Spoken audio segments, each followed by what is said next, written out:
मित्रांनो, या व्हिडिओमध्ये आज आपण व्हॅल्युएशन ऑफ शेअर्स या टॉपिकचा पुढचा प्रॉब्लेम बघणार आहोत. प्रथम आपण हा प्रॉब्लेम समजावून घेऊया. मी प्रॉब्लेम वाचतोय. On 31st December 2016 the balance sheet of a limited company showed the following position. आणि मग त्यांनी लॅबिलिटी साईडला equity share capital in shares of ₹10 lakhs दिलेले आहेत.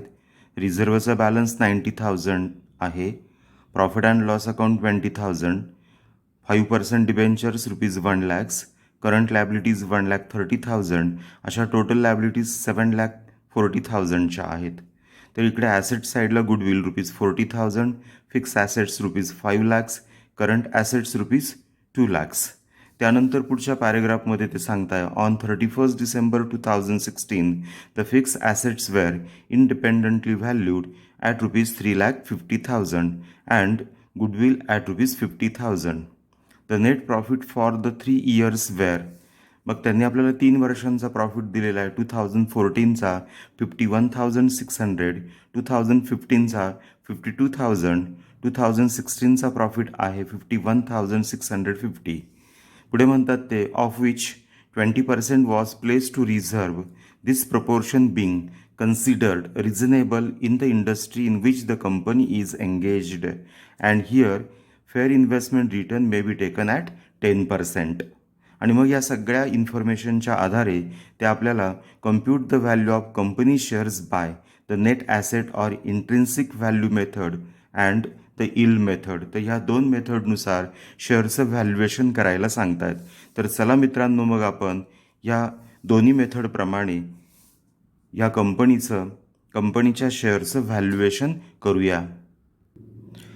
तर आता मित्रांनो, आपण value of shares as per net asset method किंवा त्यालाच आपण इंट्रॅन्सिक व्हॅल्यू असं म्हटलेलं आहे, तर ती कॅल्क्युलेट करूया. मग ती कॅल्क्युलेट करण्यासाठी प्रथम आपल्याला काय करायचं असतं ॲज पर स्टेप नंबर 1, तर नेट ॲसेट कॅल्क्युलेट करायचे असतात. आणि मग नेट ॲसेट कॅल्क्युलेट करण्यासाठी प्रथम काय करायचं, तर present value of assets consider करायच्यात. म्हणून मी इथे टायटल देतो मी प्रेझेंट व्हॅल्यू ऑफ ॲसेट्स. मग आता या ठिकाणी बघा, आपल्या कंपनीच्या बॅलन्स शीटच्या ॲसेट साईडला गुडविल दिलेलं आहे, फिक्स ॲसेट्स आहे आणि करंट ॲसेट्स आहेत. ह्या 3 ॲसेटची जी सध्याची प्रेझेंट व्हॅल्यू असेल किंवा रिअलायझेबल व्हॅल्यू आपल्याला प्रॉब्लेममध्ये जी दिलेली असेल, तर ती नेट ॲसेटसाठी कन्सिडर करावी लागते. मग इथे बघा, बॅलन्स शीट नंतरचं पहिलं वाक्य on 31st December 2016 the fix assets were independently valued at ₹3,50,000. Fix ॲसेट्सचं व्हॅल्युएशन आपल्याला त्यांनी दिलेलं आहे. मग मी इथं घेतो फिक्स्ड ॲसेट्स.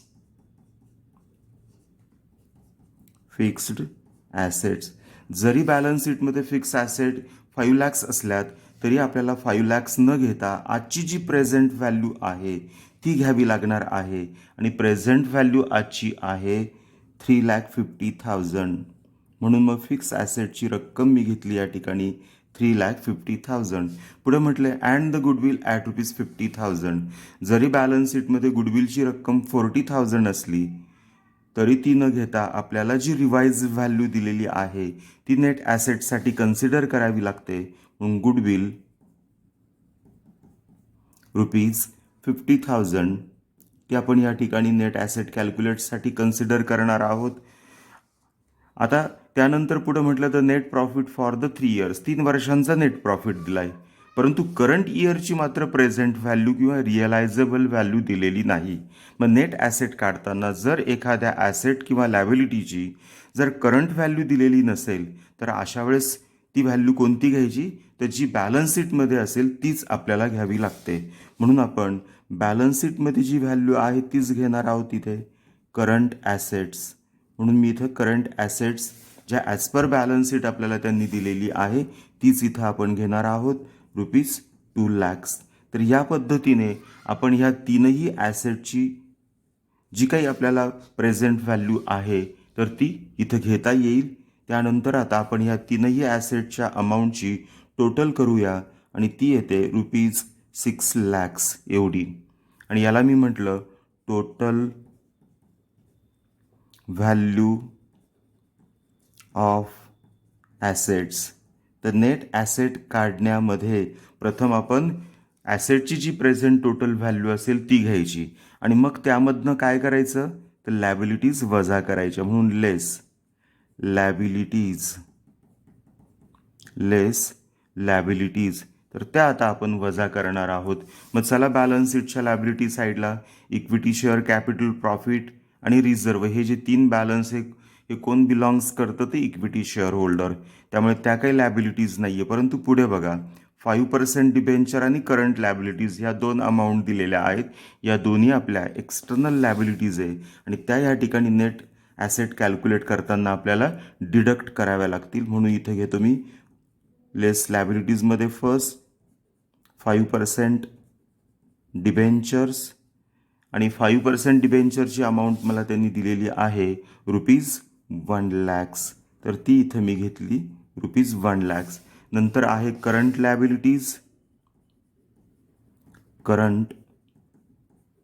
लॅबिलिटीज आणि करंट लॅबिलिटीची amount as per liability side आपल्याला दिलेली दिसते 1,30,000. ती इथं आपण घेतोय 1,30,000.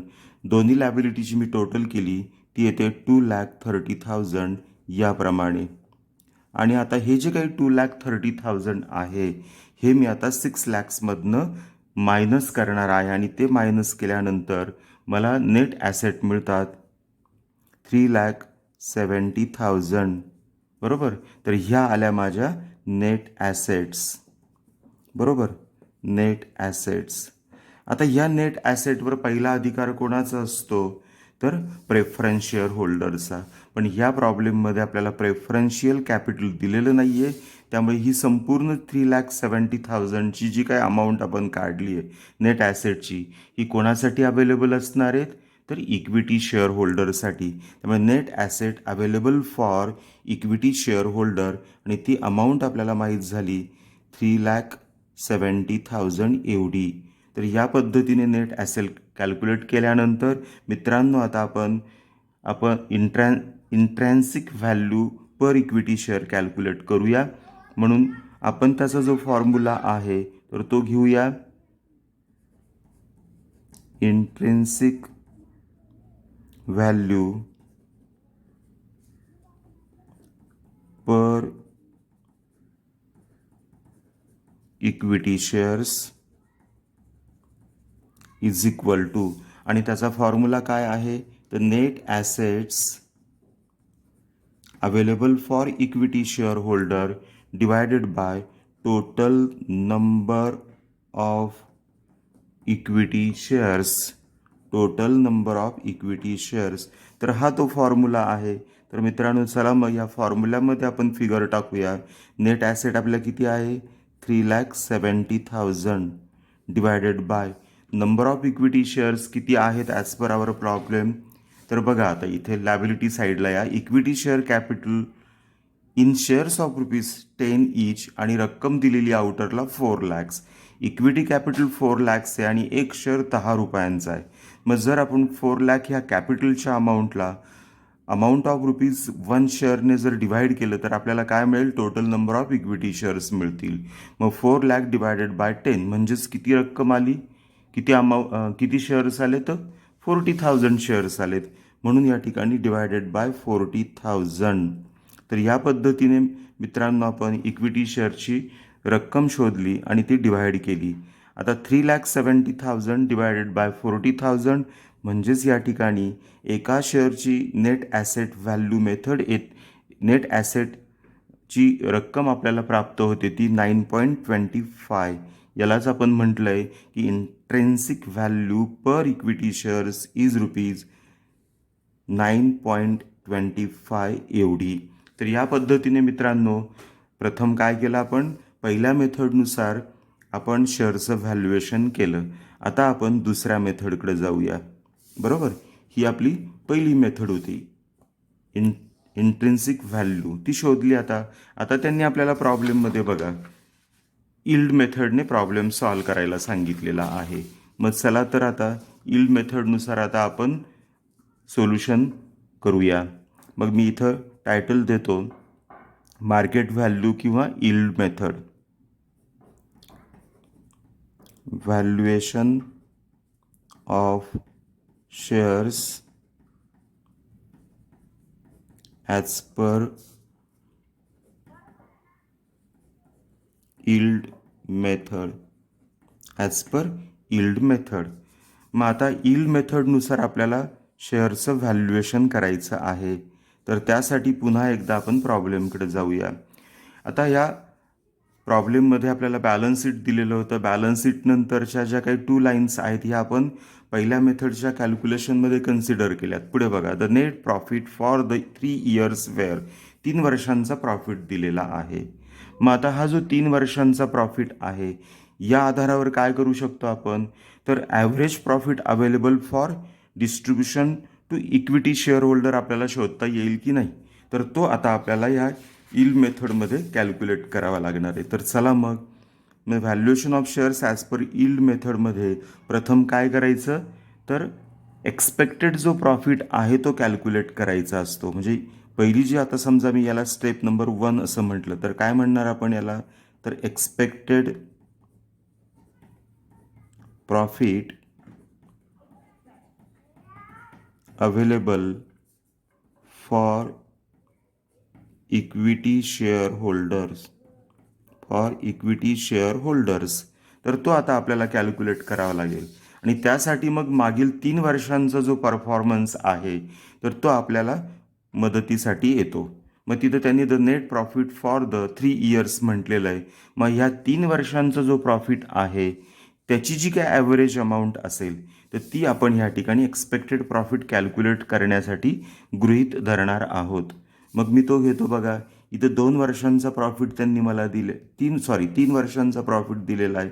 तो मी इथं घेतो इयर्स आणि इकडे रुपीज असे 2 कॉलम तयार करतो. इयरमध्ये 2014, त्यानंतर 2015 आणि 2016 अशा 3 वर्षांचा हा प्रॉफिट आपल्याला या ठिकाणी दिसतोय. 2014चा प्रॉफिट होता 51,600. 2015चा प्रॉफिट आहे 52,000. 2016चा प्रॉफिट आहे 51,650. तर मित्रांनो, या पद्धतीने आपण एक्सपेक्टेड प्रॉफिट काढण्यासाठी या 3 वर्षांच्या प्रॉफिटची काय केली, आता इथे टोटल केलेली आहे. आणि ती टोटल येते 1,55,250. हा आला आपला टोटल प्रॉफिट, बरोबर. परंतु आपल्याला टोटल प्रॉफिट नको आहे, तर आपल्याला expected profit per year available for equity share holder पाहिजे. म्हणजेच याचं काय करायचं, ॲव्हरेज करायचं. म्हणून मी इथं म्हणतो average profit is equal to total profit divided by number of years, बरोबर. आणि मग त्यामध्ये आपण फिगर टाकूया. टोटल प्रॉफिट आपण जस्ट इतक्यातच कॅल्क्युलेट केला की नाही, किती होता तो, 1,55,250 डिवायडेड बाय किती वर्ष आहेत हे, 1, 2, 3 डिवायडेड बाय 3. म्हणजेच आपल्याला प्रॉफिट किती मिळाला मित्रांनो, तर तो मिळतोय इज इक्वल टू 51,750 एवढा तो येतोय. 51,750 हा आला आपला average profit available for equity share holder. मित्रांनो, आता हा जो काय आपण ॲव्हरेज प्रॉफिट जस्ट शोधला 51,750, हा पूर्णपणे खरोखर इक्विटी शेअर होल्डरला डिस्ट्रीब्यूट करण्यासाठी अवेलेबल आहे का, तर नाही आहे. बघा, कारण इथे ज्या काही इन्फॉर्मेशन त्यांनी आपल्याला दिलेल्या आहेत, या 3 वर्षांचा जो काही प्रॉफिट दिलेला आहे आपल्याला, त्याच्यानंतरचं प्रॉब्लेममधलं सेंटेन्स वाचा. तिथं काय म्हटलेलं आहे बघा, of which 20% was place to reserve. म्हणजे हा जो काही तुम्ही प्रॉफिट काढाल ॲव्हरेज प्रॉफिट, तर त्यातला तुम्ही 20% जो काही प्रॉफिट आहे हा कुठे ट्रान्सफर करतात, रिझर्व्हला ट्रान्सफर करतात. म्हणजेच तुमचा प्रॉफिट 20%ने काय होणार आहे, इक्विटी शेअर होल्डरला डिस्ट्रीब्यूट होण्यापासनं कमी होणार आहे, म्हणजेच तो डिडक्ट करावा लागणार आहे, म्हणून लेस 20% ट्रान्सफर्ड 20% ट्रान्सफर्ड टू रिझर्व. बरोबर. कशाच्या? तर हा जो काही आपण ॲव्हरेज प्रॉफिट कॅल्क्युलेट केलेला 51,750 त्याच्या 20%, मग त्याच्या 20% अमाऊंट येते 10,350 एवढी अमाऊंट येते. बरोबर. तर ती या ॲव्हरेज प्रॉफिटमधनं डिडक्ट करा आणि ती डिडक्ट केल्यानंतर तुम्हाला अमाऊंट मिळेल 41,400 ही रक्कम या ठिकाणी येते. आणि मग ह्या आलेल्या रकमेला मग आपण खऱ्या अर्थाने म्हणू शकतो की profit available for equity share holder. म्हणून त्याला मी टायटल देतो profit available for equity share holder, आणि ती रक्कम आहे 41,400 एवढी. मग मित्रांनो, एकदा का तुम्ही profit available for equity share holder शोधला की आता आपण दुसऱ्या स्टेप्सकडे जाणार आहोत यील्ड मेथडच्या. मग काय आहेत बरं ती दुसरी स्टेप? तर ती आहे expected rate of return calculate करण्याची. म्हणून इथं टायटल द्यायचं एक्सपेक्टेड रेट ऑफ रिटर्न. तर तो आता आपल्याला कॅल्क्युलेट करावा लागेल. एक्सपेक्टेड रेट ऑफ रिटर्न, किंवा त्यालाच आपण काय म्हणतो, एक्सपेक्टेड रेट ऑफ डिव्हिडंड असा पण शब्दप्रयोग आपण या ठिकाणी करू शकतो. Expected rate of return or dividend. परंतु मित्रांनो, त्याच्यासाठी तुम्हाला त्याचा फॉर्म्युला माहीत असला पाहिजे. आणि काय आहे तो फॉर्म्युला? तर तो फॉर्म्युला आहे profit available for equity share holders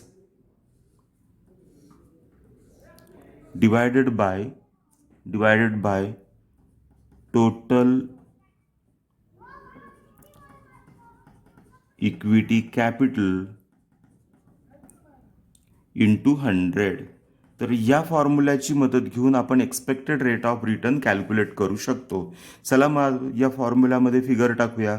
profit available for equity share holder just आपण इथे फर्स्ट स्टेपमध्ये कॅल्क्युलेट केला आहे बघा. किती होता तो? तर तो होता 41,400 एवढा. मग 41,400 divided by equity capital. Equity कॅपिटलची अमाऊंट आपल्याला प्रॉब्लेममध्ये दिलेली आहे. चला मग प्रॉब्लेमच्या लॅबिलिटी साईडला इक्विटी शेअर कॅपिटल आणि रक्कम किती दिलेली आहे? टोटल 4 lakhs एवढी दिलेली आहे. पण डिवायडेड बाय 4 lakhs इंटू 100. मग आता सॉल्व करा बरं, म्हणजे आपल्याला एक्सपेक्टेड रेट ऑफ रिटर्न माहीत होईल. 41,400 डिवायडेड बाय 4 lakh इंटू 100. आणि आपल्याला या ठिकाणी आपलं आन्सर मिळतं एक्सपेक्टेड रेट ऑफ रिटर्नचं, ते येतं 10.35%.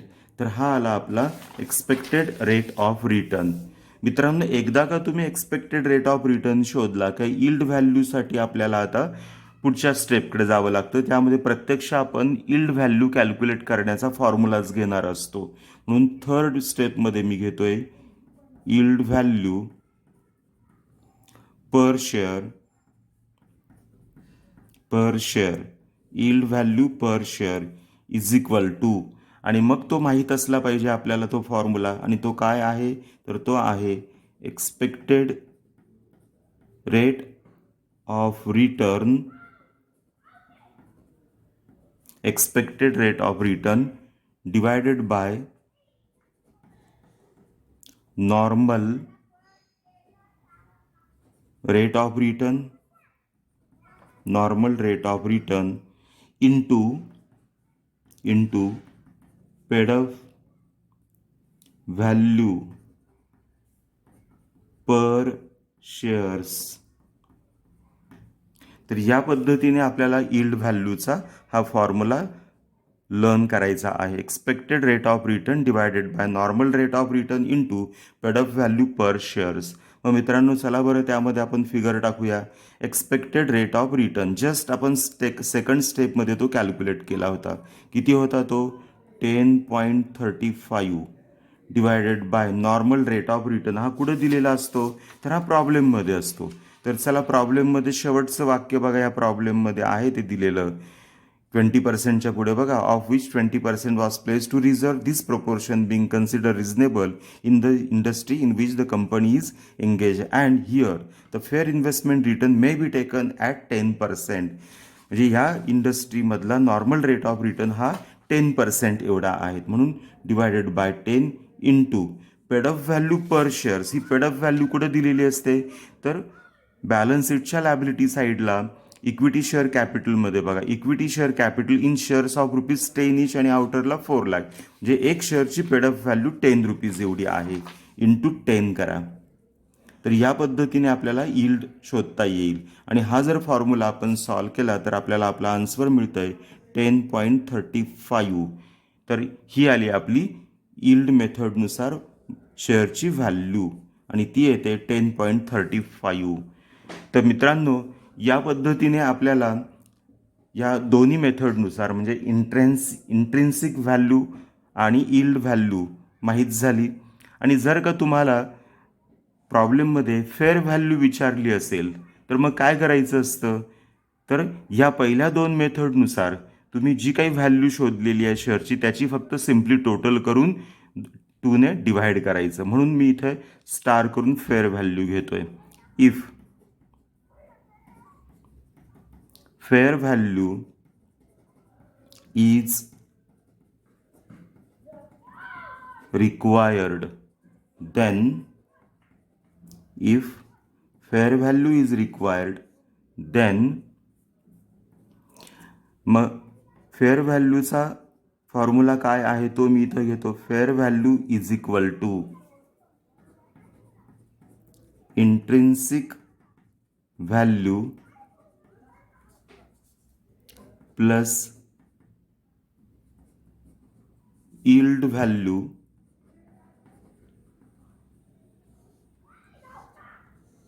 Divided by 2. आणि मग आता आपल्याला रक्कम माहीत झाली आहे. इंट्रिन्सिक व्हॅल्यू आपण फर्स्ट मेथडमध्ये कॅल्क्युलेट केली होती. मित्रांनो किती होती बघा ती इंट्रिन्सिक व्हॅल्यू, ती होती 9.25. मग ती घ्या 9.25 प्लस यील्ड किती काढली आपण 10.35 डिवायडेड बाय 2. आणि आता आपल्याला फेअर व्हॅल्यू माहीत झाली आणि ती येते 9.80. तर मित्रांनो, या पद्धतीने या कंपनीच्या शेअरची फेअर व्हॅल्यू आपण माहीत करून घेऊ शकतो आणि ती येते 9.80. तर या पद्धतीने मित्रांनो इंट्रिन्सिक किंवा यील्ड मेथड किंवा यांची व्हॅल्यू काढल्यानंतर आपल्याला फेअर व्हॅल्यू कॅल्क्युलेट करता येते.